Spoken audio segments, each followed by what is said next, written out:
Good evening, everybody. Welcome to the Tuesday edition, the special edition of Spurs Diehards TTID.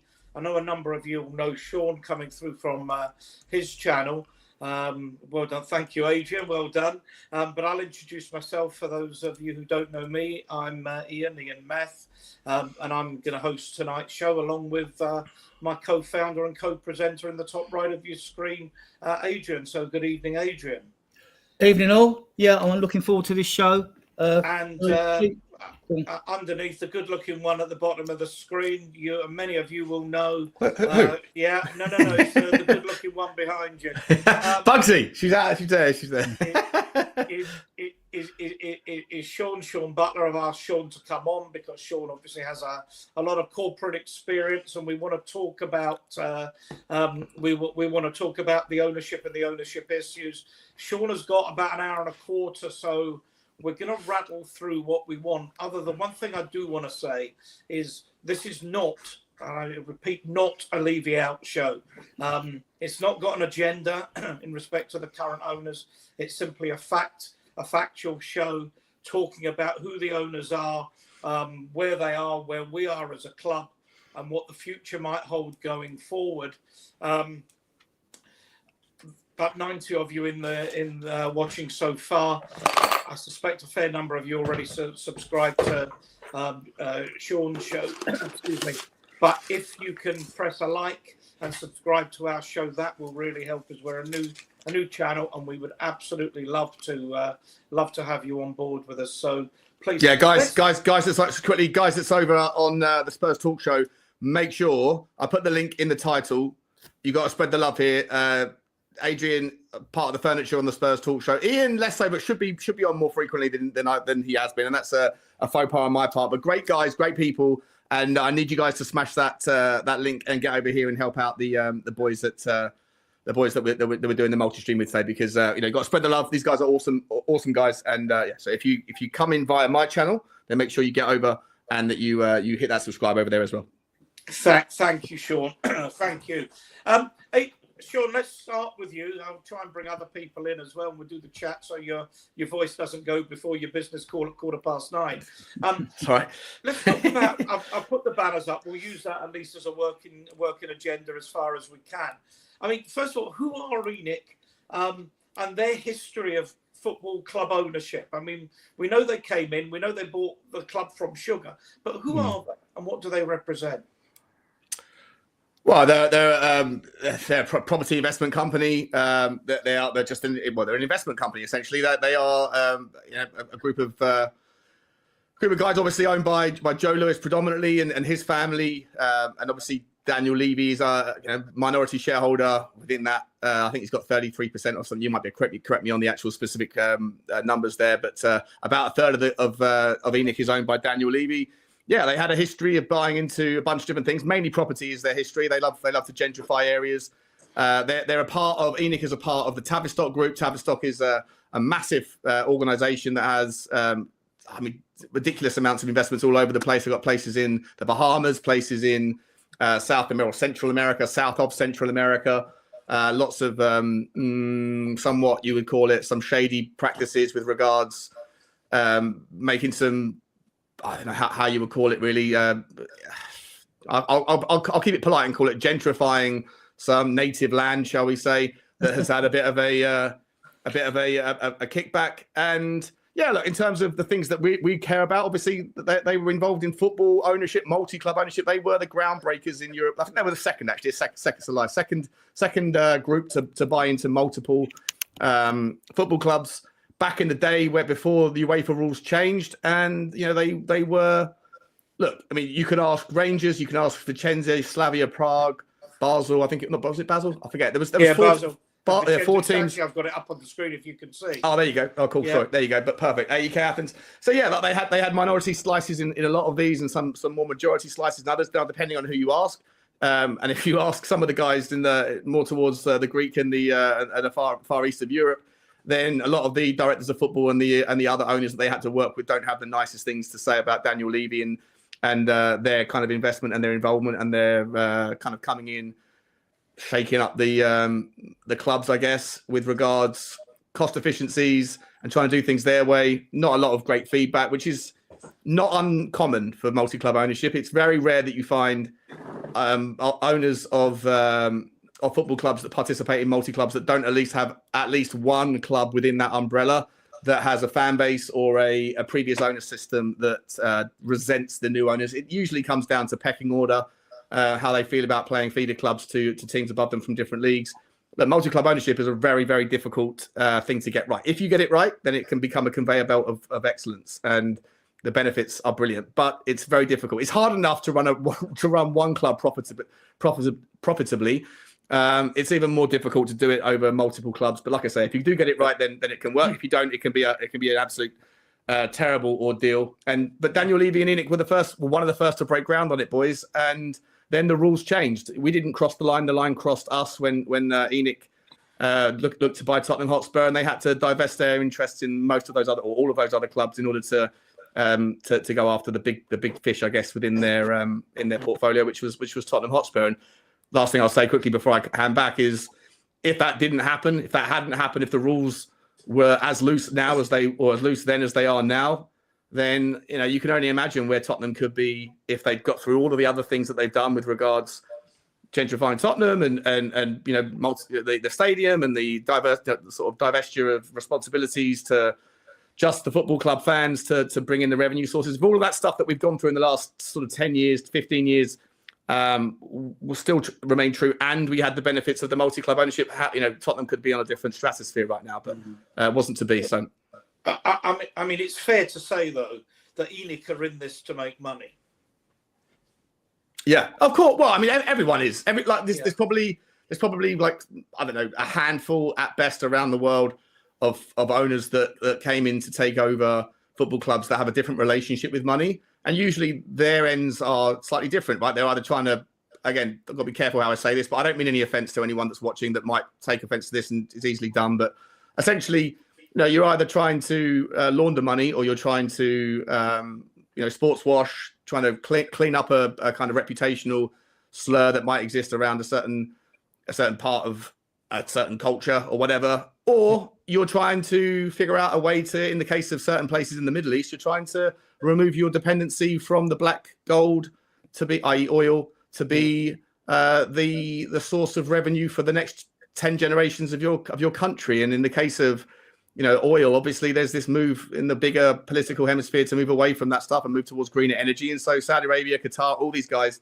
they're looking at it going, well, there's plenty of benefits here in terms of moving into other areas. Sports is a very, very, very desirable place for many people to be, because the relationship with fans and customers, they're different, right? There's loyalty that doesn't have to be proven or earned. It is just a given because of who we are and why we love our football club. So look, for most owners, it's profit. For some, they have a different relationship, and they don't mind taking longer term views, and they don't mind spending a lot of money when the rules were allowed, that sort of thing. But yeah, in ENIC's case, of course, profitability is obviously the end game, but that is the case for 99% of owners in football clubs. Sure. We'll talk about the future ownership potential as we go on, but profit's not a dirty word, Sean. I don't think it is. All of us that work in capitalism or come from countries that embark on capitalism, every company that you work for, even if you don't own your own companies, right, they need to turn a profit to pay your wages. It is what it is. Capitalism, profit, all these things, it all comes down to being able to put food on your table. And some people maybe a little bit greedy. Some people, I don't think there's any such thing as a clean billionaire, for what it's worth. So I'm not going to sit here and say that Daniel Levy, ENIC are any better or any worse than anybody else, or Elon Musk. They've all walked over 1 million people to get where they've got to.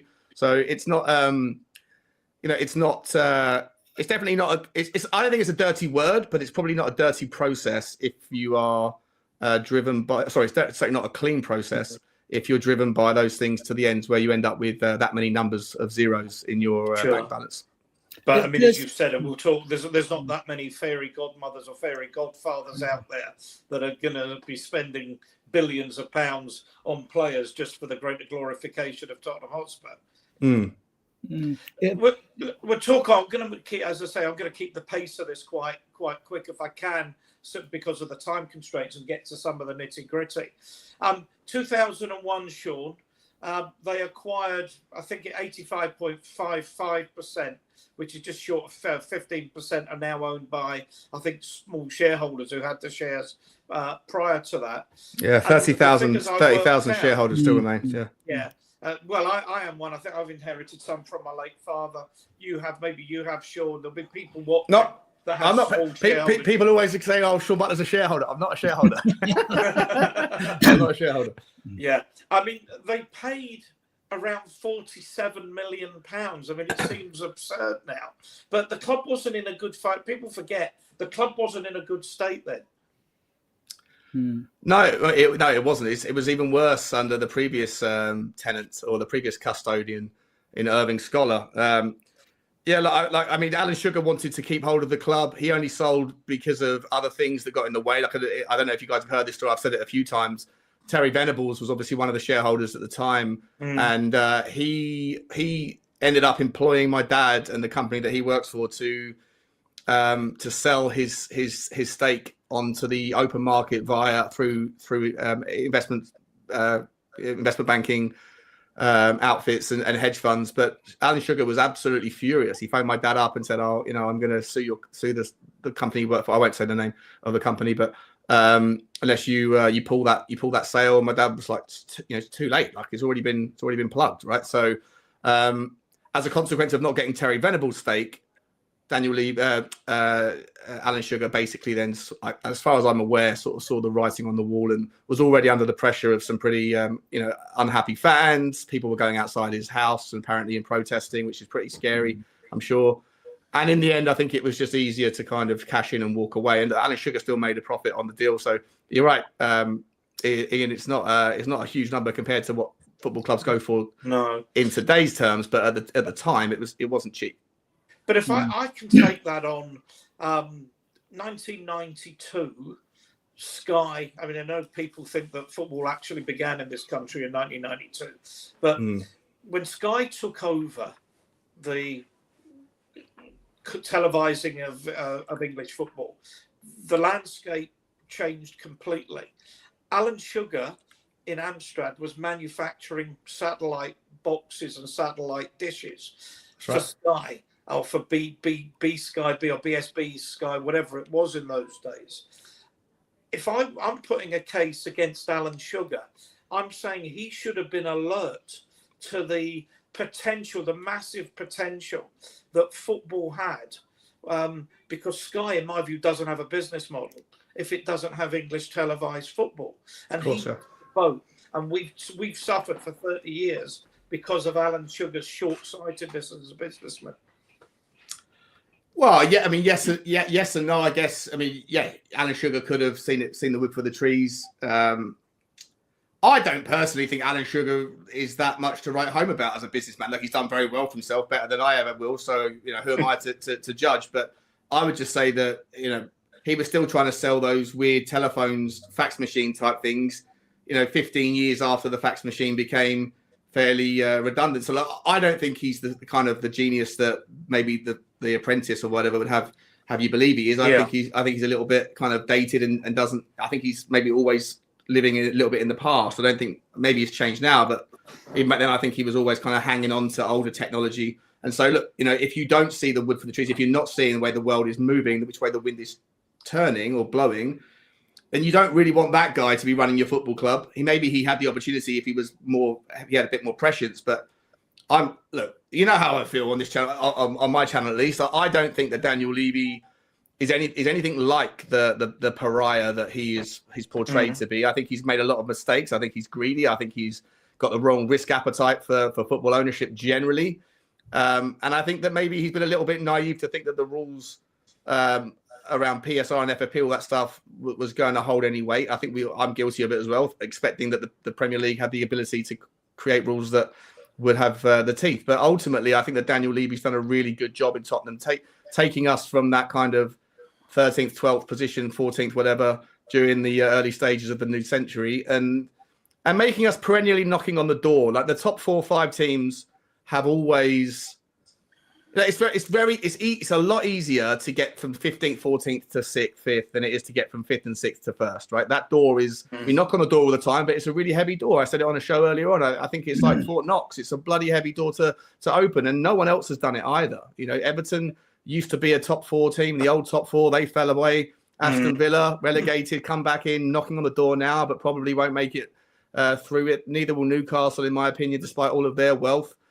You know, there's a never-ending stream of teams that would. I think people like Brighton and Brentford, they get all this wonderful plaudits thrown at them for their data science model and their ability to create conveyor belts of talent. But if you want to become a team that's perennially competing with the big boys, you can't continue to sell your best players. And therefore, if Brighton and Brentford or those sorts of types end up not selling the next Caicedo, not selling the next Lavia, not selling the next whoever, then they're going to have to turn to other revenue streams to be able to sustain themselves. And they don't have them. Whereas Tottenham do, right? Tottenham fail miserably in so many departments. In the past, youth development, in obviously trading, transfer trading. But in the A, Bs and Cs of how do you create revenues to compete, we're right up there with the very best of them. And I think that Daniel Levy, he should be judged as a businessman for his business acumen, and he should be judged on his hiring and firing of people that are experts in the departments that he isn't. And also, he should be judged on his ability to let go of the steering wheel. And unfortunately, for what we've seen recently, it looks like he still can't release the steering wheel when it comes to trading transfers, and that's a problem for me. But I genuinely think he's a better owner than people give him credit for. He's a micromanager. Sorry, Adrian, go on. On that, Sean, it does appear that ENIC's direction of travel is to gentrify the area around the stadium. So the land values go up, the value of the stadium goes up, and also to tap in the estimated 34 million Spurs fans worldwide, which must be a gold mine to tap in. I'm just wondering if there's been a change of attitude there towards the footballing side. I certainly think that he's starting to do things differently. I certainly think that there's... It's such a complex topic, right? People think football, maybe playing the game is simple, keep the tactics simple, don't overcomplicate things. But in terms of, you know, the moving pieces in football ownership, in how to compete, it's one of the most complex, I believe, industries, just because the amount of variables that are there that will influence your likelihood of success and failure that just impact you as a one-off team. You know, like the injuries that you have, not just as a topic, but the frequency of them, the compounding effect of if they happen in the same place at the same time to the same teams, to the same position. The kind of, if you can't get a player fit, if they keep going back in circles, obviously player training is massively important. VAR decisions, refereeing decisions, you know, but sort of good form, bad weather, all these things affect you. And every game they could be different. One game could go the wrong way, one game could go the right way. But then you multiply that by 19 other teams, and every single season is different. And I think that people like to oversimplify the process of analysing, you know, where the blame is, and then going, you know what, there's a common denominator, let's put it at his feet. And I just think that there's so many variables and so many things that are outside of the control of any particular club that do affect your ability to have success, that you shouldn't simplify the process in order to come to a simplified answer. With regards to, has Daniel Levy changed his is he gentrifying Tottenham's footballing stuff, Adrian? I think that there's some indication that he has done. I think that he's maybe recognized that inflation, like whilst you can catch up and your revenues can be extortionate, ultimately the inflation in football caused by, again, things outside of Tottenham's control is such that £50 million 5, 7, 8 years ago bought you a top 10, top 20 player in his position in the world. These days it gets you a Brennan Johnson, or it gets you a brilliant but yet untested Archie Gray, for example. And so I just think that you have to pivot with the times. You have to kind of shake hands with reality. And I think that Daniel Levy makes a lot of the same mistakes he's always made in terms of getting involved and haggling, negotiate. I think his negotiation style is awful. I think he's like given so much plaudits for being this, you know, tough negotiator. I don't think you should be a tough negotiator in football. I think tough negotiations should be something that you reserve if you see the person that you're dealing with as a one and done transaction. Absolutely. And in football, it isn't. In football, you have to go back to that same table with the same team maybe 3 or 4 times a decade. And so you shouldn't be biting the hand that feeds you, and you shouldn't be burning bridges. And I think that his kind of hardline approach to football negotiations of it's my way or the highway. Here's my price. You pay it or you don't. I think it's stupid personally, but I do think he's made improvements in other areas. I've not put it up, but there's a quote that people could look at from his mother saying about he won't make much or something like that. And it's almost like you can almost understand the psychology of Daniel Levy. I've got to keep proving everybody wrong every day of my life. And he doesn't see the big picture. But let's talk about where he's taken the club, Sean. I mean, you're a bit younger than me, but I mean, I remember the old stadium, before the east and west stands were developed, and then the old White Hart Lane with not only with the shelf, but the the boys enclosure in front of the old west stand and wooden seats behind the Paxton Road and Park Lane. So, I mean, this is a very different scenario now. This, state-of-the-art training ground and this state-of-the-art stadium. Where do you think Levy sees that in the development of the team and the club? Because he said that the new stadium would be the game changer, that I can compete with the Arsenals, the Liverpools and the Manchester Uniteds with the revenue streams. And yet, given that opportunity, it now seems he's got a ceiling maybe of 60 million tops, and the 60 millions he's spent on Richalison and Udogie have not proved to be money well spent. Yeah, see, I take a different stance now. A lot of people say we were promised the game-changing stadium, and it hasn't been. I think it has been in terms of our ability to spend money. The 5 years, the average net spend for the 5 years before we moved out of Tottenham, out of the White Hart Lane, we had a net spend of £13 million a year. The 5 years since, we've had a net spend on average. Sorry, £30 million a year on average. That was in the previous five. Now it's 112, 115, and I think most recently 160 million. I think, or 140, 150 million, whatever it was last year. So I think that you're looking at an increase on average increase in spending that 5 years versus the 5 years comparatively of like a 6 times, 5-6 times. Increase. So anyone that says it hasn't been a financial game changer, I think is being disingenuous. And I think you have to balance that with the fact that inflation in football, as I said a minute ago, has just gone through the roof. And I don't think anyone could predict that. But part of that, again, is external factors, not even within football, but actually politically. There's just so much money floating around the economy, none of it in our pockets, unfortunately, but there's just so much money been printed because of COVID, and because of the war in Ukraine and all these things that are just going through the roof. Americans, COVID, I think was it in America in 18 months of COVID, 40% of the entire money supply that has ever been printed since the petrodollar, since the transition to the petrodollar, was printed in 18 months in America. I mean, that's just obscene, which obviously leads to the inflation that you have. But ultimately, that is going to find its way into the deepest pockets. It always does. And then some of those pockets go into football. And so you're going to have this thing where, it's just a natural consequence that suddenly, seeing 250 grand a week salaries. I know it doesn't happen at Tottenham very often, but it's happening more and more around football. You have the Saudi Arabian entrance into the market. All of these things create fluff and frothiness in the market. And it almost outgrows the amount of revenue generation that Tottenham have been very successful in trying to achieve. And so, like I say, we are generating more money than ever. We are spending more money than ever. We're not spending, the money doesn't go as far as it used to. And in terms of like being able to compete, again, it's a kind of not a misnomer. I guess it's just how you interpret the phrase. It's going to be a game changer. In what way? Is it a game changer in our ability to go and buy the best players in the world? Well, I think there's other things that come into play there. If you are a top 10 player in your position, do you want to come to Tottenham when you don't have the guarantees of trophies? There's absolutely no track record of it in our lifetime or in the most recent generation.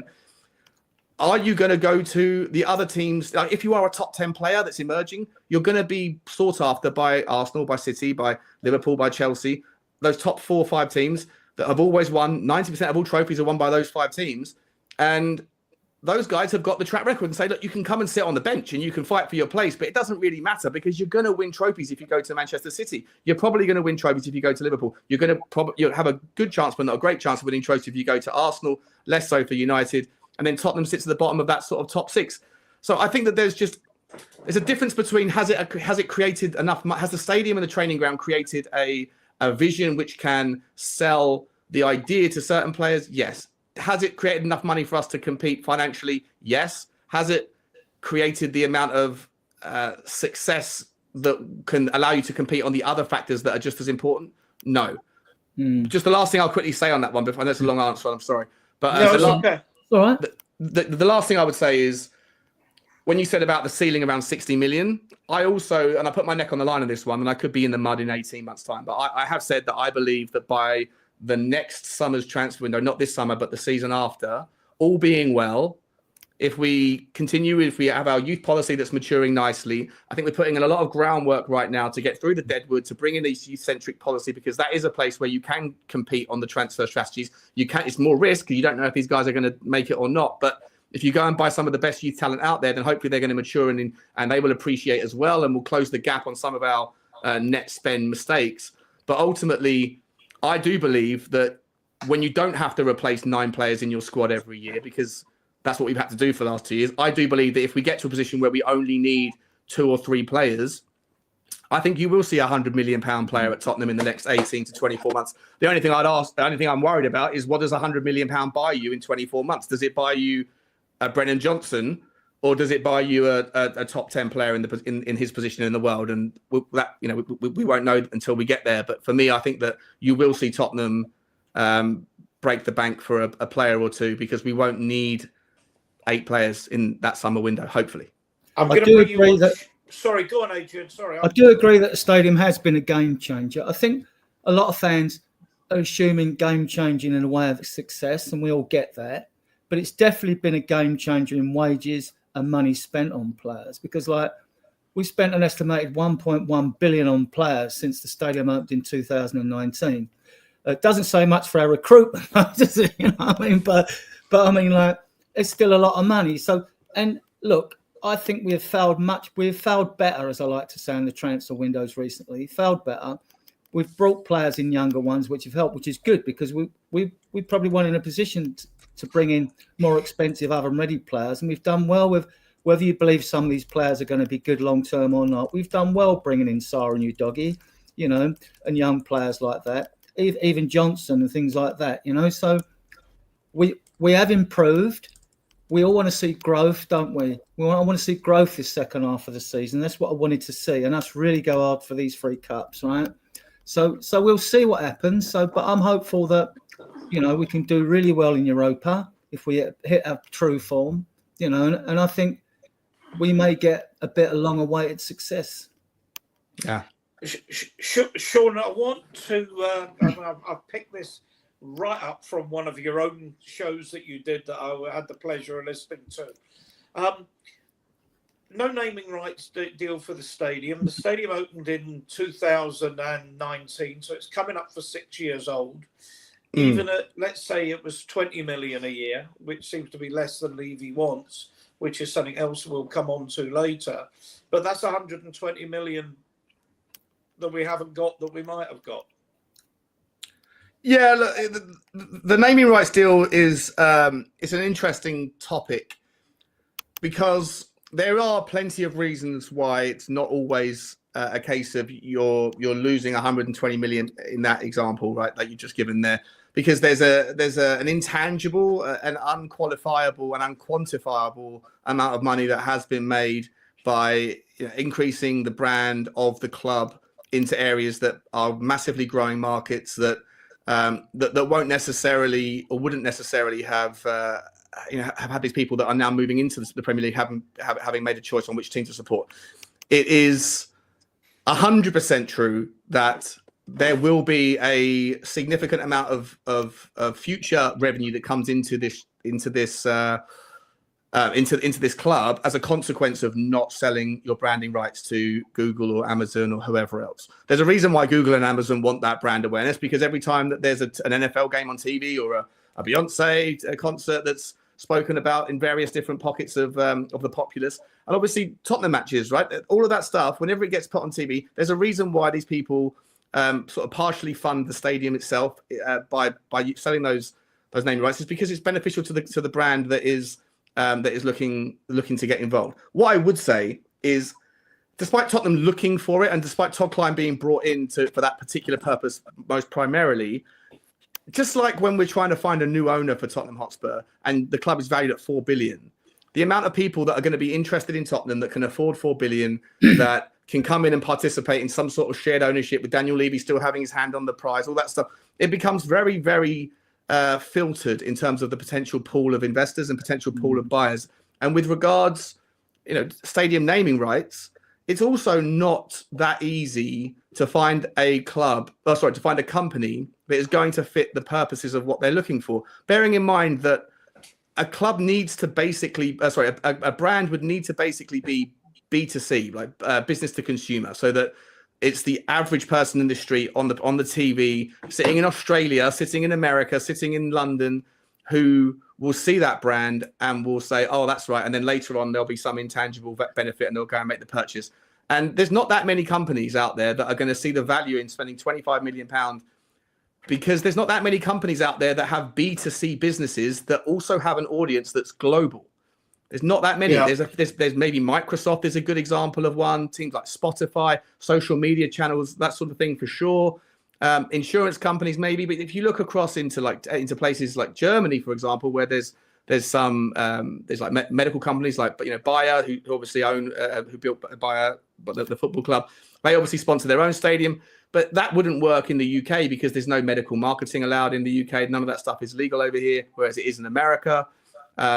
Things like cryptocurrencies that are very relevant, but only relevant for short periods of time because of the cyclicality of that industry. So it's very difficult to be able to strike a deal with a brand where you can get the top dollar that you want, that they're going to see the value in, that they're going to see the benefit of having consumers all across the world, that doesn't have a cyclicality effect, that isn't going to be harmed by any potential downturn in form of the club, that isn't also going to have some sort of political considerations with the ties of the club and whatever else might happen.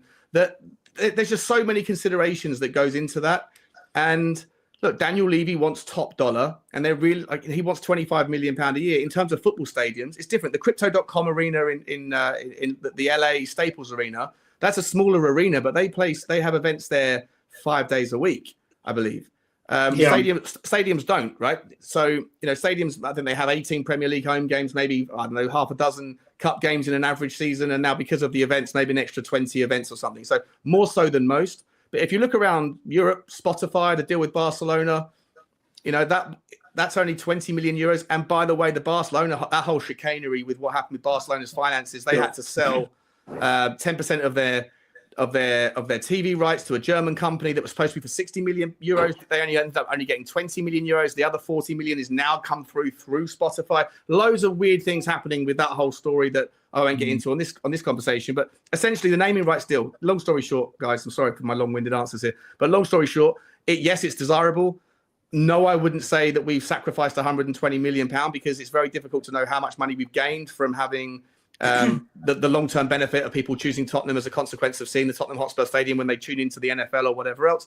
And so there's definitely some loss. It's not an opportunity cost, but if there's a price that smarter people than I have figured out that the value of Tottenham Hotspur's branding is worth X amount. And if they can't find a buyer, they shouldn't sell themselves short, because the last thing you want to do is get into bed with a company for a 10-year deal when you're undercutting the market because of the economics of the environment at the time. So Daniel Levy's right to hold out, in my opinion, for the right price. Great. Around 200 of you watching. Thank you. We would love it if you would give the show a like. Helps us enormously. Also, if you can subscribe to the channel. Adrian, you got the link to subscribe to ours there? I haven't. I've only got 3 links to show. No, that's what I thought. And I think the link. Guys, if you're watching on the Spurs Talk Show, literally in the title of the description, the Spurs Diehards TTID link is there. Just click on it. It will open up another tab. Smash the subscribe. They're great guys, and they bring out great content, and they should be a lot higher in their subscribers than they are. So make sure you get over there and just do the right thing, guys. It's not difficult. Brilliant. It doesn't cost you a penny. Love to get over 1,000 tonight. Sean, I'm not a fan of bringing investors like Staveley. One thing, because we know investors, they want a return on their investment, don't they? It's the same thing. I think Levy and Co want it simply because it means they don't have to go and borrow money to invest in, infrastructure, the women's training ground, the hotel and things like that. That will save them having to borrow money. And if they borrow money, we'll have even less money to spend on the team. So I think more of an ideal partner would be a buyer, would be someone like Alphabet who own Google, because at least they're worth like $1 trillion. There are some trillion organizations out there, so Microsoft probably a one, Elon Musk being another. He could call it a SpaceX stadium. It looks like a spaceship. That's right. Are you talking about a naming rights deal, or are you talking about an overall purchase of the? I'm talking about overall purchase now. Okay, I'm going to come to it. I'm coming. Come in there. Get in there, Adrian. All right. So, honest. My idea was I've given this some thought. I'm not an expert on finances, but like I thought, if you want to buy a football stadium with a football club, in one way, you don't really buy that club to make money. If you're that rich, because it's a shining jewel in London, you use it to enhance your global brand.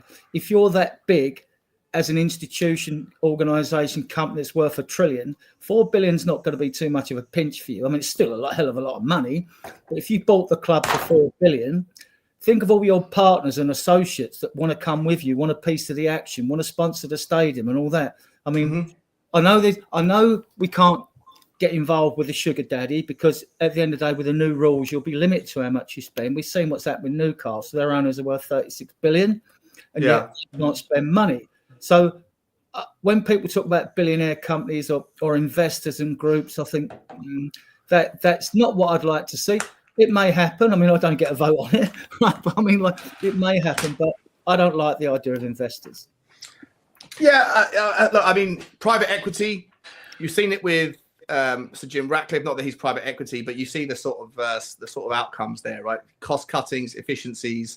Efficiencies is another word for cost cuttings, right? That's the way businesses work. They'll dress it up as efficiencies, but it's really just where's the fat, where's the bloat? Let's get rid of it. And can you imagine? Just I'll put it out there to anyone that's watching that hates Daniel Levy. Can you imagine if you got your way? People that say anyone but him will do, and someone like Sir Jim Ratcliffe came in and then turned around and said to all the stewards, they get paid £50 a session at United, at least. I don't know if it's the same at Tottenham. That when you do 10, you get a bonus of £100 or whatever it was, right? And they said, sorry, we're going to cut that bonus because essentially we have to pay Marcus Rashford's wages. I mean, that would go down. I mean, it went down like a shit sandwich at United, but I just think that it would be, absolutely like it'd be intolerable. There'll be riots in the YouTube channels, at least, if Daniel Levy did something like that. And that is the sort of thing that happens when you bring in people that are essentially looking for an ROI. And that's what you're right. You're right in what you say, Adrian. That private equity and investors like that, when they're paying top dollar for what is essentially almost a finished product in terms of all of the infrastructure is already done. There's no low-hanging fruit left. There's a few areas for massive growth and return and revenue extensions for all Premier League clubs. Things like maybe multi-club ownership is one way that you could get. You could see a viable new owner coming in and taking us forward. Although, like I've said before, I think Daniel Levy and ENIC have got experience in that regard. So it wouldn't surprise me if they were to go back down that path. Especially they've got Scott Munn, who's got experience with the City Football Group. But apart from multi-club ownership, really you may be looking towards the like the Netflix for sports idea, the kind of the TV media rights, and that would be a massive increase, 4 or 5x on what they currently get and what teams currently get. There'd also be no distribution or issues with regards to distribution of where that money goes. Currently, of course, the teams that get the most TV time get the biggest slice of the pie. In a world where it went to a Netflix for sport, where all the games were available at all times, then you would get a far more even distribution. So the smallest teams and the bigger teams would all get a far closer slice of what's available, which is beneficial. The problem is there's two major kind of elephants in that room, which are one is the naming rights deal for the next 5 years has already been done. I think the next one that hasn't been negotiated is 2030. So any new investor would have to come in with their eye on that and wait 5 years at least before that would even potentially become a viable thing. And there's no guarantees that Sky wouldn't find a way, or TNT wouldn't find a way to make sure that they kept and maintained their finger in that pie. Because as you said, Ian, without that, there's no business model at all for Sky TV anymore, right? So they're hanging on to that for dear life. The other thing, of course, is the political side of it, where there's still the 3 p.m. blackout for TV shows, for sports on TV, and that hasn't been removed, and there's no intention, according to the governments, to do that. So outside of those things, outside of multi-club ownership and outside of a Netflix for sport, broadcasting rights, there really isn't that much to get excited about if you are an investor that's paying top dollar, and Daniel Levy will want top dollar. So, the only other thing that you could do and find value in if you're a Tottenham fan would be, but funnily enough, to go to somewhere like the Kuwaitis, or one of those kind of few remaining places where they have a different relationship with money, where they're happy to kind of focus on different things. But ultimately what they could do is, which you wouldn't find with a private equity company, you wouldn't find with an American investor, you wouldn't find with any kind of traditional investment that does focus on profits.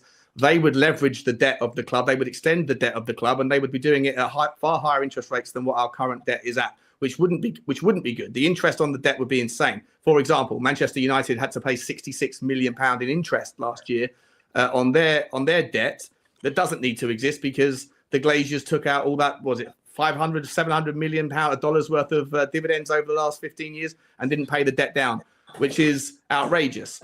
Whereas if you were to go and get one of those kind of oil-rich companies, then what they could do, because they have that different relationship with money, is pay off the debt, have that longer-term approach, and then by proxy, you would be able to see a different relationship with how Tottenham could spend their money in the transfer window, because you wouldn't have to spend the 30 million or 28 million pound a year, which we currently do, paying down the debt on the interest, because that would be written off in a takeover. And so that money could go therefore into the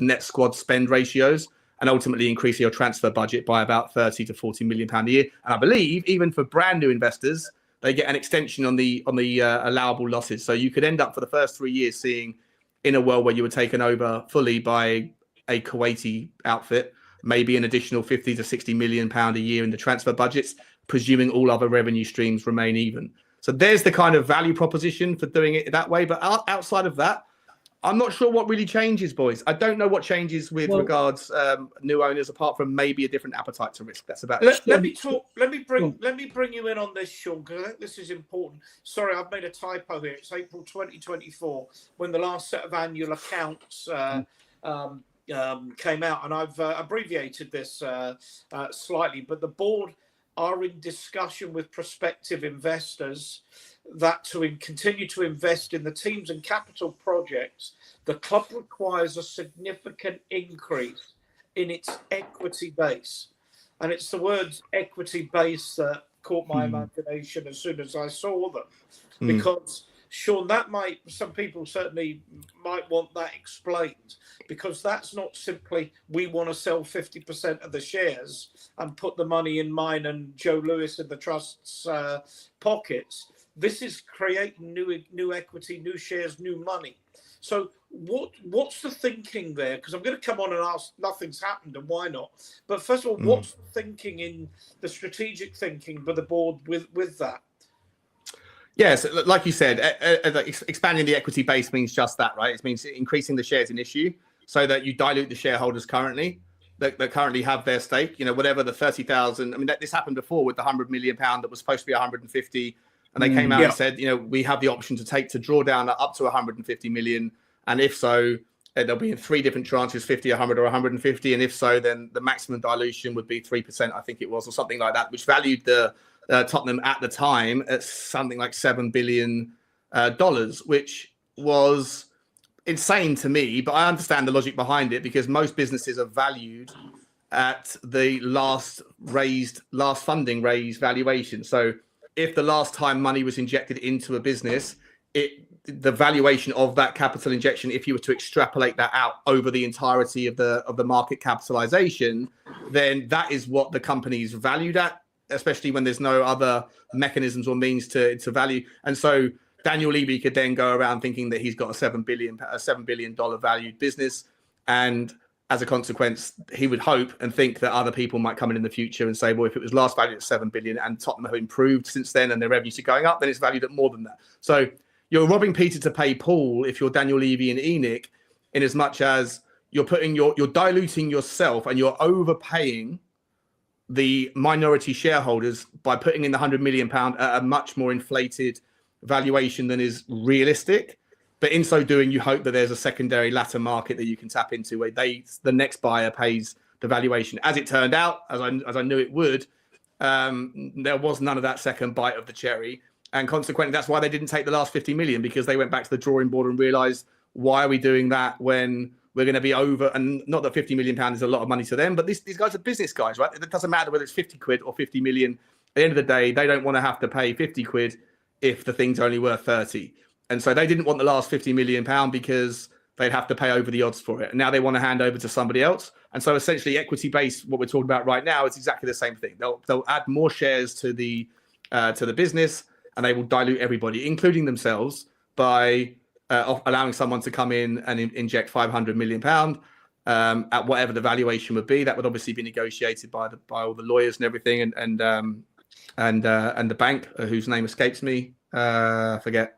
And obviously they haven't had that many bites, right? They haven't had that. They've had people that are interested, but I think it comes back down to Daniel Levy's valuation policies, his metrics. He doesn't want to dilute himself. He doesn't want to dilute himself at an undervaluation. And he thinks that the previous valuation was somewhere near the money, but it obviously wasn't. And so, I think 4 billion, 3.5 billion is something more likely the number. Obviously, you take the debt out of that, which is 700 million, or give or take 800 million, whatever it is. And it's going to be difficult to find a buyer that's going to want to pay that valuation when, as I said before, there isn't that much low-hanging fruit, unless you find someone that wants to take on a house that's already basically been done up. It's not like Newcastle, right? The people that came into Newcastle, they can spend £2 billion if they want to on building a new training ground, building a new stadium, re-gentrifying all of Newcastle. And Newcastle could really do with the gentrification generally, because it's a sleeping giant. It's a one club city. It's a fairly working class, very much a working class area. It hasn't really ever recovered from the coal mine closures in the Thatcherite era, and so it's an absolute sleeping giant of a city. And you can see the value to the Saudis to go in there and turn all that stuff into a much nicer, much more gentrified, even outside of the football club. And in so doing, they'll turn that valuation, they'll double, treble the valuation, 5x the valuation of the club. At Tottenham, it's a lot harder to do because of the economics of the area, because of the thing that's already been done, and because of Daniel Levy's valuation policies. I don't know if that's a long-winded answer, mate, but essentially it's just a case of I think it adding more tells money. People what they want to know, and the fact that it would appear, and it's the same with transfer dealings, that Daniel always wants to pay cheap but sell expensive, and I imagine it's the same sort of thing. Go back to that quote that's in the annual accounts. I mean, you're a businessman too, and you've read these things. When I read that, I'm thinking this deal is imminent, because you don't put that into the public domain unless you're in fairly, in discussion with prospective investors, that those discussions have got legs. And well, they have to. They have to say it. First of all, they have to. They're obliged because of the relationship to the stock exchange. They used to be on the London alternative investment market. They have to say when they're in discussions, because it might move the needle. They don't have to obviously strike a deal. So obviously they've had conversations. They have to announce that. In terms of, is it imminent? I mean, how long is a piece of string? Generally speaking, you would find if there's a willingness to do a deal, then something would happen. But like I said, this has been dragging on now for a couple of years almost. And that, again, it harks back to the point that Daniel Levy and Joe Lewis value this company at, it's like paying, £100 million for Caicedo, right? Like you are pricing in perfection in that player, and Chelsea were willing to do it. And well done to Brighton for finding a buyer. But most people would have gone, what? Even Archie Gray, what was it, 35 up to £45 million for a guy that's only played the championship level? Don't get me wrong, I knew he'd be a fantastic player, but you're pricing in a hell of a lot of future perfection, and you just don't know what's going to happen. And when it comes to Tottenham Hotspur, you can Daniel Levy and ENIC have done all this work, and they want a price. They want their, how do I say this? They want to make sure that they're getting their full valuation on a project that is nowhere near fully complete on the pitch, and they want to hand over eventually to someone that can take on the risk, but they want the price now for a no risk settlement, and that's the people that they're talking to are not idiots. They're obviously not idiots. Anyone that's got $1 billion in the bank has got there by being wily and knowing the right valuation for things and going about their business. And so I just think this is going to be a long drawn out affair. Maybe there'll be something that will come out in the press soon, but I'd imagine it won't. I think it will drag on for a long time yet. Sean, I'd like your take on this. The bill for a football regulator is at the House of Lords. It's gone for the first reading, the second reading. I think it's either past the committee stage or it's at the committee stage. It's got 2 more readings to go through in the House of Lords. Then it has to go back to the Parliament and go through the same procedure again before giving royal assent. Mm-hmm. What are the pros and cons of a football regulator? I mean, I get why fans either for one after the European Super League debacle, right? Got into, let's get one, right? Okay. And I'm sort of leaning that way as well. I mean, and how do you that'll affect investment in the club and ownership as well, like? Because it must have some sort of effect, maybe none. No, it definitely does. Look, I'd summarise this because I've been taking forever to get to the answers, and I'm sorry because I never short time. Right. Okay. I would say in the valley of the blind, the one-eyed man is king. I think that the Premier League lawmakers, as we've seen recently with the PSO and the FFP, the absolute shambles is that whole process. The Premier League guys are not capable of setting rules in place.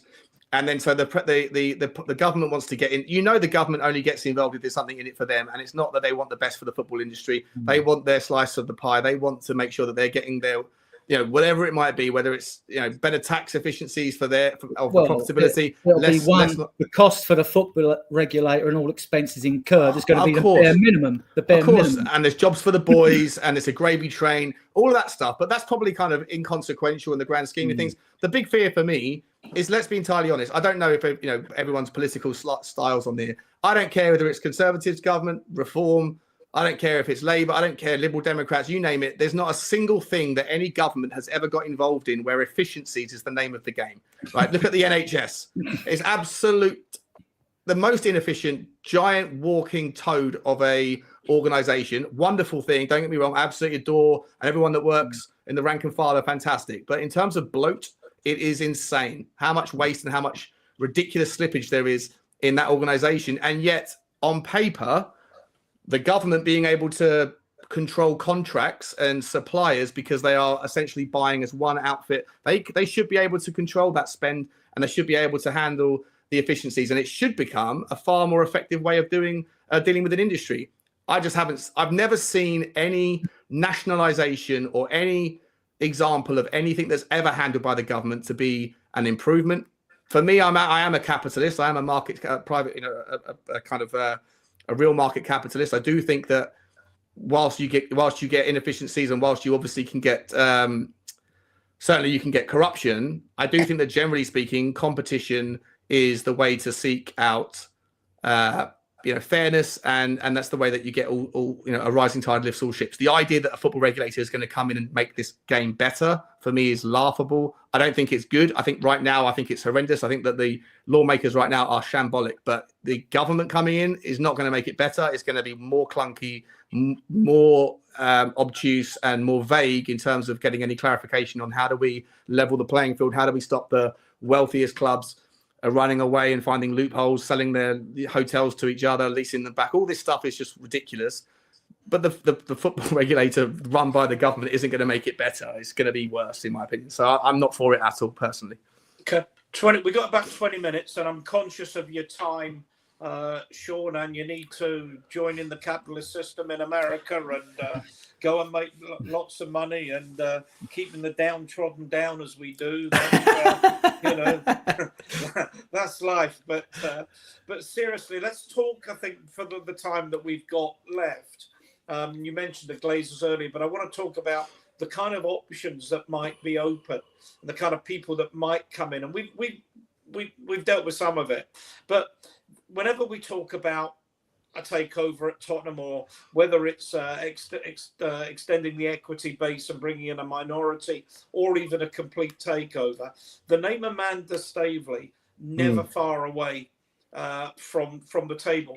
So, just from your perspective, who is she, and what could she bring to the table? Because she's not a wealthy woman in her own right, not at these levels. Not at these levels, but she is. Her and her husband are. They had a history back in, or her husband at least, was a pretty big mover and shaker in terms of in the financial markets and creating deals like off market deals, but has a lot of connections, a lot of networks. I don't know if he's involved in any of these consortiums. Obviously, she's connected to the Far East, or the Middle East rather, and she wanted, from what I gather, I'll be honest, I'm not an expert on this woman. I can tell you, I did look her up because I thought she was really. I was like, she's a good-looking bird, and I looked into it. Apparently, she's one of Prince Andrew's sort of girlfriends or growing up, and that. So, look, wheeler and dealer, high flyer, a socialite, but obviously she's smart. She's sharp as a cookie, and she wants more than just some money out of this. I think she's got ambitions to be a wheeler and dealer. Like, what was the girl's name? Karen Brady, was it? West Ham. West Ham. She's still there, I think. Yeah, and obviously Delia Smith did okay at Norwich as well. Doing okay at Norwich. I don't think that there's any necessary issue or concerns. I think that she would be a good involved. It'd be good to see her, having a hands-on approach to a football club. I just don't think that Daniel Levy's the sort of guy that is ever going to, we've seen it with Kinsky, we saw it with Mwani. That one's obviously fallen over tonight, so he's failed on that one. We saw it with Jed Spence. This idea that you're bringing in all these new people, Scott Munn, I'm stepping away from football. Johan Lang, Paratici still involved. Too many cooks spoil the broth. She wants a spot at the table. I think one of the reasons why maybe the deal hasn't been struck yet, it's not about the money. It might not even be about the valuation. I might be wrong about that, but I do think there's something that's blocking it, and I think it's because she wants a seat on the board and to have some influence. And I just think that Daniel Levy doesn't want to hand over, to anybody. Doesn't matter who it is. He wants the money, but he wants your money, but he doesn't want your opinion. He wants your investment, but he doesn't want your say. He doesn't want your influence, and doesn't want anybody to get in the way. He likes to do it his way, And look, fair play to him. He's taken a club, like you said, Ian, at the start, 49 million quid, and it's now worth closer to 4 billion. Fantastic for him. But at the end of the day, you're going to cut your nose to spite your face. If you think that you are the answer to all of Tottenham's prayers, after 25 years, we haven't got there. Plenty of reasons why they're outside of his control, but plenty of the fault goes to him as well. And I don't mind seeing, I would like someone else to come in now with a fresh set of eyes, with some new ideas. Whether it's her or not, I don't know. I think that she does. I think that the problem is that I think wherever she ends up, it might be Monaco, because I know the guy, is it Roboblov or something? His name is, who owns Monaco, one of the last few oligarchs who owns the European football team. He wants out. He wants to sail off on his yacht. And maybe Monaco is a bit more of a kind of realistic ambition, a lot lower valuation. For 500 million, they could probably buy the entire club, and then she can be the princess of Monaco, right? And so maybe that makes more sense. I'd be very surprised if Staveley and her consortium ended up buying into Tottenham. No, I put AS Monaco in my notes, Sean, because that was the last I saw. But I think we've answered that. There'll be a number of Jewish supporters watching. And it would appear that Staveley is looking at money from Iran and or Qatar. And I think a lot of people, not just Jewish people, but Jewish people especially, Iran, a sworn enemy of Israel. Qatar, we know, was harbouring the Hamas leaders after the 7th of October 2023. A lot of people would say that's not the investment that people at Tottenham want. Whether those countries would want to invest in a club that, rightly or wrongly, is known as a Jewish club. But yeah. Look, it's a difficult topic to bring. I'm not an expert in any way, shape, or form on what's going on in the Middle East. It's not a topic I feel even remotely qualified to talk about. Obviously, I've read and watched the news, and I know that the guys, the Palestinian, the terrorists, I guess, that they. That their leader was being harbored in penthouses, multi-million pound penthouses in Qatar. So it's a political hot potato. I'll say I don't really feel comfortable talking about it because I know that I'll get heat for saying something that I'm not qualified. I don't understand it. But what I would say is I'd be incredibly surprised if Iran or Qatar were people that were ending up involved in Tottenham Hotspur, but just because for the reasons that you said, right? There's all this very recent, very real problems in that part of the world, and I just don't really see the kind of see it as a fit. I could be wrong, usually am, but that's about as far as I can say, Ian, because I don't know the specifics of that history. Fair enough. Sean, do you think, like I do, that there's more chance of investing in Tottenham from America, especially with our connection with the NFL, especially with the fastest growing fan base out there? I have no idea. You might know more what the financial environment is out there now after COVID, and even the effect on commodities because of the war in the Middle East and Ukraine with the wheat and things like that. So, well, it's interesting. So, hoping as well, really. Yeah, I think logically it makes a lot of sense for the reasons you just said. Like Daniel Levy's got his eyes up there. I also think that's why part of our transfer strategy will probably look towards people like Cardoso, maybe like an Anthony Robinson. I think that there's logic. The World Cup's in America. I personally think that Poch will come back to Tottenham after he's done with America in the World Cup. But I do think there's a never-ending list of reasons why, if there's going to be investment, it will come from that direction. What I would say is that whole side of money is entirely dependent on interest rates. And interest rates being what they are right now, they're as high as they have been in the last, or they're maybe just slightly off the top, but they're basically as high as they have been in the last since the financial crisis of 2007. After that, it went to free money, 0%, 0.5%, and stayed there for 18 years. After COVID and the inflation, everything shot up, and it has only recently started to come down. What happened on Friday, believe it or not, there was the non-farm payrolls, which, without boring everybody, essentially it's just economic data that comes out once a month in America, and there's an expected amount of new jobs that are created that don't include farm hands. And whatever the number was, I think the expected number was about 180,000, and it blew it out of the water. The actual number was about 350,000, something like that, which the way that you interpret that is, the economy's strong in America. It's like people are hiring, right? It's a good thing.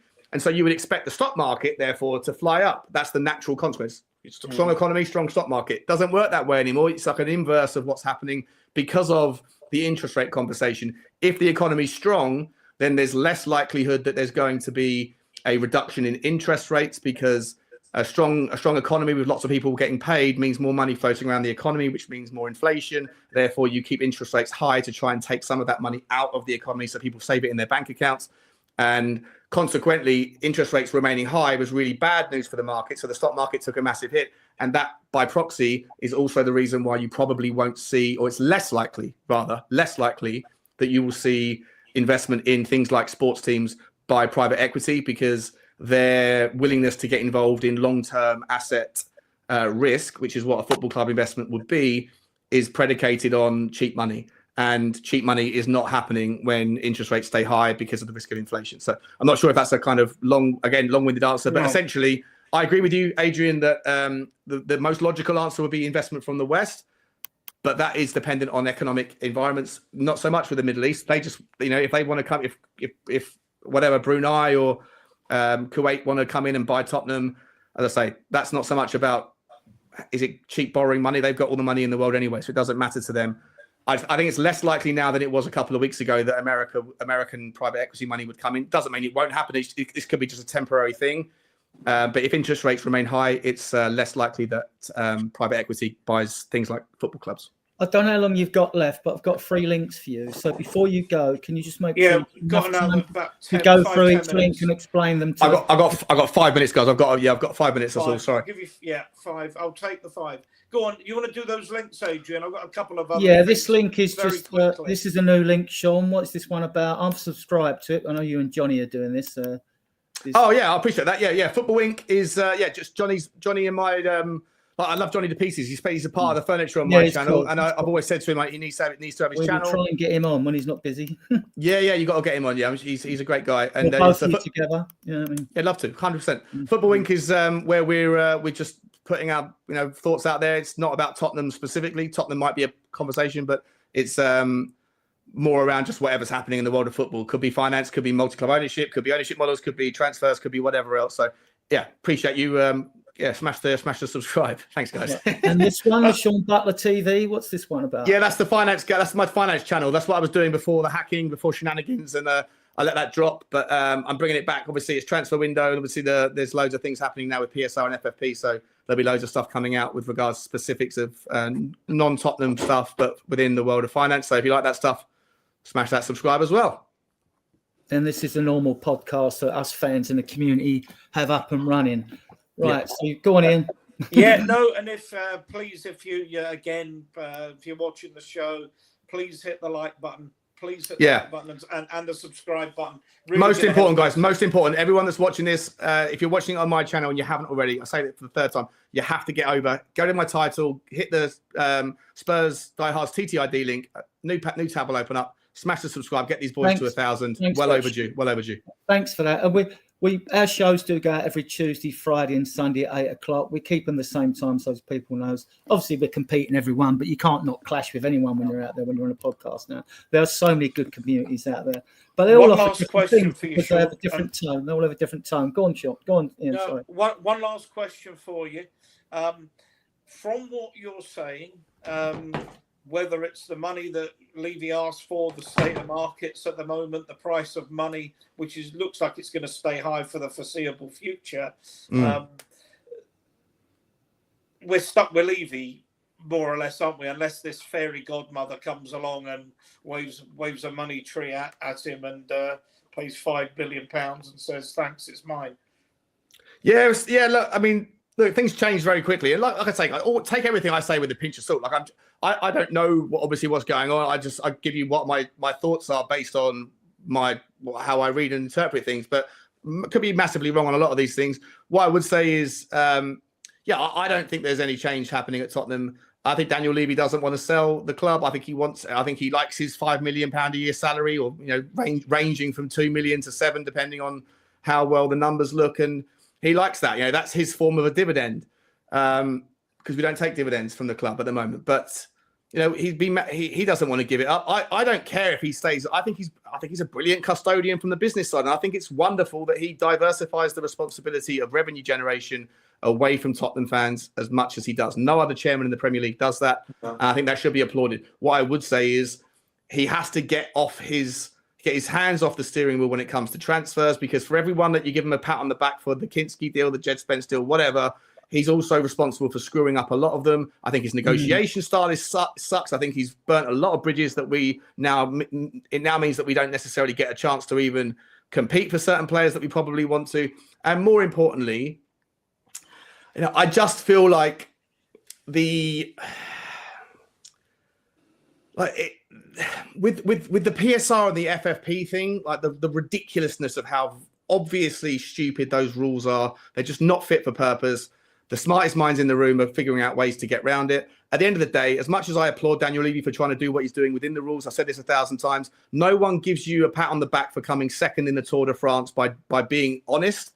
If the guy who's number one, Lance Armstrong, is juiced up to the eyeballs and there's no drugs test that's going to figure out that he's guilty. And that's the predicament we find ourselves in. And when you have Tavistock and ENIC that have all of these other fingers and all these other pies, I don't know why we can't do some creative accounting as well, where we sell our hotel or, do what Barcelona did, which is the most insane thing. Barcelona have just sold VIP suites in a stadium that isn't even built yet for 100 million euros, I think it was, or 1 billion euros rather, to unknown third-party investment banks. Like, why can't we get creative so that we can supplement the already amazing, genuine, legitimate revenue streams with a few of the tricks of the trade that Todd Bowley et al. Are very capable of doing? We can do it too. And ultimately, I'm at the point now where I'm like, you know what, Daniel, good for you for trying to do it correct, courageous of you. But ultimately, we're never going to be able to compete because the rules aren't going to be fit for purpose. So if you're not prepared to do it, then get out of the way, let someone else do it, because it's about time that Tottenham, were able to see the wood for the trees. And I think that the wood for the trees is very clear. The rules are not ever going to be enforced to the letter that they said that they would. And I just think that the smartest guys are always figuring out loopholes. We can be smart too. Let's do it. Sean, I cannot thank you enough. I'm sure everybody in the chat has really appreciated your insight into this. Been a really, really interesting chat. We pride ourselves, Adrian, don't we, on some sort of mature content without hyperbole. So let me say thank you very much. We're going to carry on having a little chat, not too long, I hope, Adrian, about tomorrow's some big match taking place at the library. But let's let Sean go. I know you've got to deal with your call and what have you. Thanks, guys. Can't thank you enough. No, loved it. Thanks for letting me talk. I'm sorry I took so long to answer some of your questions. No, listen, that's what we need people to, brilliant. We need people who know what they're talking about, to give us insights into things we don't know. No, listen, I think you guys are absolutely spot on. All of the questions that you asked and the answers that you guys gave as well. We're all on the same page. We all see what's going on here. And look, up the Tottenham guys on my channel, get over to these boys' channel, smash the sub, get them over 1,000. Come on, guys, spread the love. Thanks very much, boys. I really appreciate you, and I'll see you very soon. Sure. There's a few of you have clicked off, but those of you who are still here, hopefully listen to what we do the rest of the time. Adrian, I've done a lot of talking, so I'll jump off, guys. Take care. See you soon. Bye. Thanks again. Can't thank you enough. And cheers, we boys. will reciprocate. Get in on your show as well. And 100% in. Reach out. I'll get your number, mate. We'll get a stream going again. Love you guys. Take care, everyone. See you later. Bye. Yeah. So right, we'll move on to this, guys. A preview of Arsenal versus Spurs. Does that mean I can have a glass of wine now? Of course you can. Have what you want. Our injury woes: 10, Vicario, ankle, Odobert, hamstring, Davies hamstring, VDV hamstring, Romero thigh muscle, Udogie, I think hamstring, VDV, Romero, Richalison should be fit for tomorrow, be on the bench. Wouldn't surprise me if he starts because they've been holding him back. And Bentancur misses, this might be wrong, a minimum of 6 days because of his injuries. It might be 12, so we might not see him back until either Everton away or maybe later. So we'll move on to the predictive lineup. For me and Ian to go through this. Right, Kinsky, Austin and Foster. I think this is a pretty easy one to pick who's going to start this game. Yeah, it's going to be Kinsky. I did think last week until Anne said differently that he would start Austin at Tamworth and Kinsky tomorrow night. But it's Kinsky's place, and it's actually Kinsky's shirt to lose after 2 games. I mean, even if Vicario, we had this discussion last week, even if Vicario was back fit, I don't think he'd be playing ahead of Kinsky. No. I mean, for all the frustration about signings, and people are right to be frustrated that we haven't, particularly if we've lost out on Muami. But this Kinsky just seems to be the perfect signing for the way we play. I mean, absolutely perfect. We now got these 3 because we're limited at the fullback position. Spence, Porro and Reguilón. Question whether Reguilón starts a game here. It is away against our North London rivals. I think I would be going for Spence and Porro here myself because I think Spence gives you a bit extra on that left. Porro and Reguilón would have to fight for the right-hand side. I don't know about you. I don't see Reguilón pushing Spence out. He's played well since he's been, brought back into the fold. I think to be honest, we are. Yeah, I mean, I've heard some people thinking Porro should get dropped because Porro lost the ball a bit on Sunday afternoon and what have you. I don't see it. I think he'll go with Spence and Porro. I'd be astonished if he didn't. Astonished. Then we move on to centre backs. I think 2 pick themselves here because Dorrington's gone to Edinburgh now, isn't he? I think so. He's going to Aberdeen. So we got no choice on these 2. This is where it gets more interesting, midfield up front though, because we've got Sarr, Bissouma, Maddison, Bentancur and Kulusevski. Kulusevski could play in the midfield, could play on the right wing. Who are you going? Which 3 would you pick out of these, Ian? Where's Berghvall? Have I not got Berghvall in here? How are we missing him? Hang about, I'm going to hide this and put him in. Sorry about that. Right, hang on. I'll go as far as to say that's why, because it's not Bentancur, it should be Berghvall. Berghvall. Yeah, Bentancur's injured. I mean, Berghvall's going to be the first name on my sheet, I think, tomorrow. I just think he's absolutely absolutely nailed it. I mean, even when he came on Sunday, he played very well. Gave us a little bit of impetus that we didn't have. Yeah, I mean, it's a game I'd like to have started with Bentancur. I think he gives you a little bit of know-how and a little bit of solidity, in the middle. But I'm going with Berghvall, Bissouma, and Sarr in midfield. Berghvall, Bissouma, and Sarr. Okay. Yeah. Yourself? Yeah, I would go Berghvall, Bissouma, and I would go Maddison. Yeah, I would go Maddison.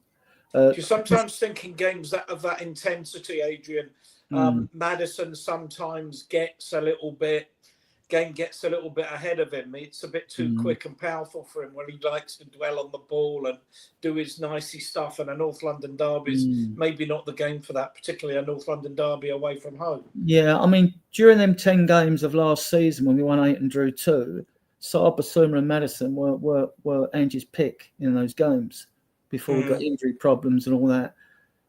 Yeah, and I like Sarr.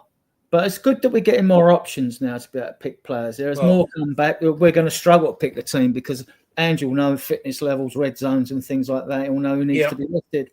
So I'm picking Maddison for the creativity because you are playing against Arsenal and they are vulnerable at the back of this, which is unusual because last season they weren't, you know. So I would go Bissouma. Look, it can always change things at half time and bring Sarr on. I mean, we don't know what the 3 is going to pick, but I've gone with those 3 because I just think Kulu gives us a bit more depth in midfield, a bit more solidarity, a bit more solidity rather, not solidarity. Yeah. And then we've got, and I've left Kulu again. Here we've got, Werner's out now. He's got a hamstring injury. I could hear the cheer from my house. I'm only a mile and a half from the stadium when Werner was out. So it's Son, Moore, Solanke, Lancashire.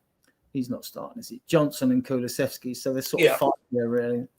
I also think when Kulu plays on the wing, although I prefer him in the centre and midfield, I think what he gives you is he gives you a lot of running, and particularly away from home, and a really high work rate. He also comes back and helps Porro, who's not always the best defensively. And I mean, I think if you watch the last few games, and I know you have because you got a season ticket, is the shape has been a lot more fluid than it has been in certainly the earlier months of Angie's reign, and I can see him sort of playing a hybrid right wing come making a 4th midfield player. So absolutely, I see I'm playing Kulu on the right wing, absolutely, and then the centre forward obviously picks himself. Yeah. And Werner would appear to be out injured. I mean, I genuinely hope that's we've got an offer for him, so we can't risk him getting injured under any circumstances. Offer, because that would be really helpful. So I'm going with Son. Obviously, going to start with Son. You've got the option of bringing Mikey Moore on for half an hour or whatever. And Johnson when legs are tired on that side. If Kulu is burnt out, you know. So. Yeah, got to say hi to our friend Jose. Good evening. Yeah, hi Jose, and sorry, we couldn't take a lot of your chat comments, guys, because we had 200 in here. So and it gets a bit overwhelming, and we wanted to get as much information out of Sean as we could. Yeah. So, what sort of scoreline are you going for, Ian? I think we're going to win. I think it's interesting. This is probably as good a time as you can play Arsenal. I think having got well beaten by Newcastle. They weren't very good against Man United, considering they were playing for an hour with 10 men. I think the sending off was fair comment, but the penalty that they had was utterly ridiculous. Andy Madley, who handled our game against Newcastle, having another fairly ordinary afternoon, but they've lost. You talk about our injury woes, but they haven't got as many injury woes as us. They've got a few, but they've lost Saka, and they've obviously lost a lot of creativity. And then with Jesus, who's now got a cruise ship, so that might be the beginning of next season. I would think at the earliest, if he's lucky. And I just feel this is a really good time to be playing them. I think the crowd will get onto them if things aren't going well. So I've gone in Jose's competition. I've gone for 2-1. I'd wish it was 3 or 4 because I'd feel a bit more comfortable. So I think we're going to win this game, and I'm going for 2-1 Tottenham. I never back us to lose a game, but I've gone for 1-1 on this. Arsenal's form has dipped. The last 3 games they haven't won. I think drawn 1, lost 2. We've kept 2 clean sheets, but it wasn't exactly. That's a flattering 3-0 at Tamworth. All right, I'm glad to be through, even though we got Villa away. But so I'm going for 1-1. There's been quite a few times when I've always predicted when we've been playing well and we've gone to Arsenal and lost, So, and the record there is not great over the years. So, 1-1 for me. So I think a draw would be a decent result. Anyone in the chat got any ideas? I don't think we're going to carry on much longer. No. We're practically done, and some interesting football going on in England and in Scotland at the moment as well. Could just come on for Celtic. I don't know if we're interested in him or not. So many rumours, but so if anyone's got a comment about the team they expect or the score, always good to hear from you.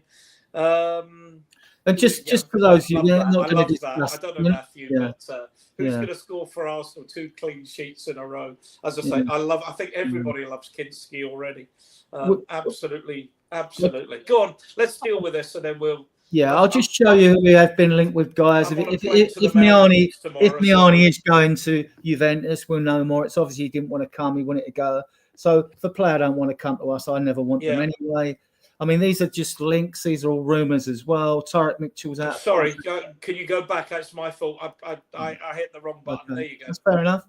Tarek Mitchell, left back. I haven't seen too much of him. Other fans like him.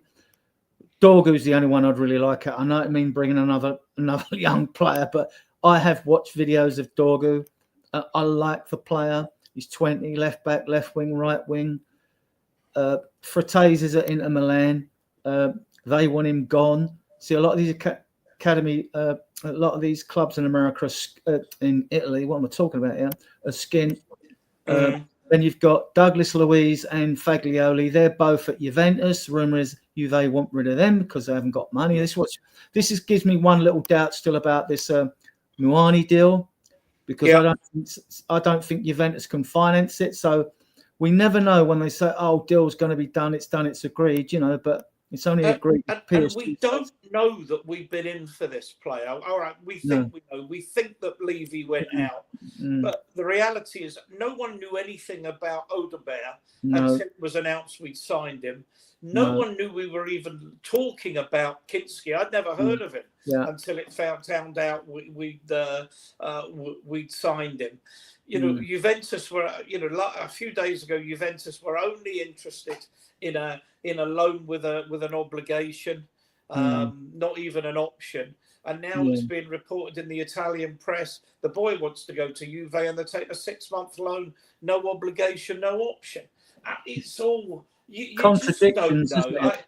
And everybody who pretends they know don't know. And the people that probably do know, like Ali Gold and 1 or 2 people like that, are probably given, briefings on what they call Privy Council terms, that you're not allowed to, off the record, this is happening. We'll let you know, Ali, when you can print and publish it. And in Italy as well, there's been a tenuous link with Thomas Christiansen and Tomori, who was at Chelsea. So the defender there. The only one interesting thing about these links, apart from Tarek Mitchell, the others are all players, I believe, that are in Italy. So that would smell of Paratici to me. As soon as we get linked with a player in Serie A, I'm thinking Paratici. We'll move on quickly, because as I say, so much is below is under the radar. Cardozo, we know that the economics. He's all in France. Muani obviously looks like now he's going to Juve. We'll know tomorrow if the player's made his mind up. We will know tomorrow, and they can offer him Champions League football as well, you see. So it is a draw for players. Skriniar, is he not cup tied in that? I don't know how the rules work. I don't know. Skriniar would be good. Now this is an interesting one because Ange said he don't want to block the path of Dorrington, Phillips, Vuskovic won't be 18 until the 24th of February. So we can't register him. He's going to have to stay at Westerlo with Alfie Devine until the end of this season, till the summer. But I wouldn't mind Skriniar. And the reason I say that, I'll come on to loans in a minute. The reason I say that is because we don't know what's going to happen with Ben Davies. There's a rumour they're going to give him a year's extension. So he's okay, but I don't think that's progress. given him the year's extension, although he's been a great servant to the club, been there 12 years or something. And we don't, and the more important thing to me here, when we get to the summer, Romero will be in the last 2 years of his contract. Yeah. And we don't know if he's going to sign or not. So if we could get Skriniar in on a loan to buy, because he is 30 or approaching 30 or just 30, then we would have automatic cover if Real Madrid or whatever, or Barcelona or PSG, not PSG, if they could stump up the money for him, you know, if he decided I want to play for Spurs, we might hopefully won a trophy by them and they want to re-sign him. But so I would take Skriniar. I wonder though. I mean, the club has said, and I mean, I really support this as a strategy, that we are not going to sign a player that's going to block one of these talented youngsters' way into the first team. Yeah. Now, you know, Dorrington is predominantly right-footed, but what I've seen of him plays on the left side of defence. Yeah, plays left back as well. Gone to Aberdeen, which is a decent standard. It's sort of I would call it mid-championship to mid-League One level, where Aberdeen are. But it's a decent level, and he'll get to play against some good teams. He's a baller as well. I mean, and Dorrington, as is Phillips. I mean, Dorrington's 6'3", Phillips is 6'4". Yeah, and we paid some money off in Blackburn, and like Vuskovic is 6'3" and a bit as well, I think, as well. And he's scored 6 goals in 20 games for Westerlo. I mean, every level he stepped up, he just looks quality at his level. But what I'm thinking, Adrian, is that would they give Davis that extra year in order to, while Dorrington gets up to the level? I mean, he's only 19. I think they will. It would be to give Davis the extra year until Dorrington is really ready to come in and play first-team football. I think they will, because it's hard to juggle 3 centre-backs, let alone 4. You know, and obviously Dragerson has still got to settle in. He's been hit and miss. He's good at some things, not others. His passing really just needs to improve on, but then you keep it simple. Yeah. But then it's because when Romero's out of that back 4, you haven't really got a centre-back that progresses the ball. Whether you love Romero or not, if you're more a VDV fan, you think he's more sexy, I get it. But Romero is the best at progressing the ball and getting us forward up the field. And when he isn't there, I think we've missed that progression, right? But others will disagree, which is fair enough. Sure. But Gomez was at Man United. He's at Lille with David, isn't he? Another striker we've been linked with, who's been smashing it this season at the end of his contract. Now I've seen how well Graham Berghvall had done, and Gomez is not exactly, he's a midget really on a football field, really. I mean, like, he's got a superb long-range pass on him. Like, I mean, it's not down to us who we get. So I just don't think we need him. I think we're well-stocked in midfield, well-stocked, even though if we're going to get midfielder in, you're talking about probably Bissouma being most on the endangered in species list, aren't you, out of all midfielders? And I don't see this happening until summer. We got, 16, 17 days left on this transfer window. And said in his presser, we're not getting rid of everybody. We need everybody. Because of the injuries, we do need everybody. So it's a question who comes in, and then it will get intriguing if they're foreign players, who's going to be left out the Europa League squad? Because we've got the amount there. We're down to 23 players because we haven't got 4 academy trained players that have been with the club 3 years. So we're penalised by 2. So I'm sure we all remember when one fight had to sit out the Europa League squad. I'm just gonna. Drew, can you come back to us? When you said that here we go, is that from Fabio? Or Fabrizio, rather, not from Fabio, from Fabrizio, because I think I've seen that, we've all seen that story. I mentioned it earlier that it's no option, no obligation, which was, 3 or 4 days ago. It was a deal breaker for Juventus not to have that. So can you confirm that's from, right, okay, thank you. Okay, Drew. Yeah.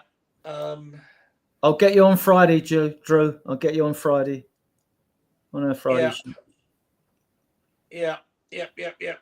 Okay. Right. Okay. Well, if that's what it is, we move on. We only want players. We only want players that are committed to playing for Tottenham Hotspur. I think that's exactly. That's the key. If they don't want to come, and he's gone for Champions League football or what? Fair enough. Okay, I'm abroad for the next few shows, so Drew, please take my place. You're a more than adequate substitute. Yes, he is. He's Substitute very comes on, knowledgeable. scores the winner. Kind of substitutes we need. Jonathan David, he's smashing it in France. I've got to be honest, when I looked at videos of him the season before, I wasn't that impressed. If the rumours about him do gain gravitas, especially now that it looks like we've lost out on Moani, then I will be posting videos of him everywhere from his season and things like that. I mean, I'll be honest. I'm disappointed we haven't got Moani, because I thought he ticked a lot of boxes for the way we play, and his sort of heat map for goals is just where we need goals. But hey, if he doesn't want to come and play for us, we move on. You know, if he doesn't want to go out with me anymore, I'll find another girlfriend. Like you said, it may all come out later that we'd lost interest in Moani quite early, and we may have been interested. That's different. But when we heard what PSG want, we may have said no. So so that's that. Just to finish with, guys, just to let you know, we like to bring you facts here. Oops, shit, wrong thing. Right, just a little rule thing. Right, in the Premier League transfer. Oh, damn it! What happened there? Why didn't it come up? Right. Why isn't it coming up? No. What are you looking for? Hang on. It's not bringing up the. Right. Okay. I'll read it because for some reason it won't come up. Right. Not that one. It was the low market. Which one you're looking for? The low market rules. For some reason it won't come up. I don't know. It's there. I've got it on the ticker anyway. I think you. Oh you got it on a ticker. Reason. Yeah. Just for guys that like some of these facts, Premier League clubs are allowed 6 loans. Right. 6 loans are allowed. A maximum of 4 foreign players and a maximum of 2 homegrown players. Or 2 home. Yeah. So I'm not sure if it's homegrown or just 2 home players that have played in this league. Well, that's about it, Ian. We're going to wrap it up now. I think, I mean, there you go. There's something from our friend Sean. You know, in fact, Sean, you're obviously back in the house. It was an absolute pleasure, and your knowledge and we'll get you back. Insight is really useful, and it's actually the kind of content we want. You know, there's plenty of the Levy out hatred channels. We don't need another one of them. We like mature and sensible, fact-based content. You know? Yeah. Adrian, I'm happy. I'm on a plane to. Right. Okay. So I'll play you out with this, guys. You'll all remember this. Those faces go well.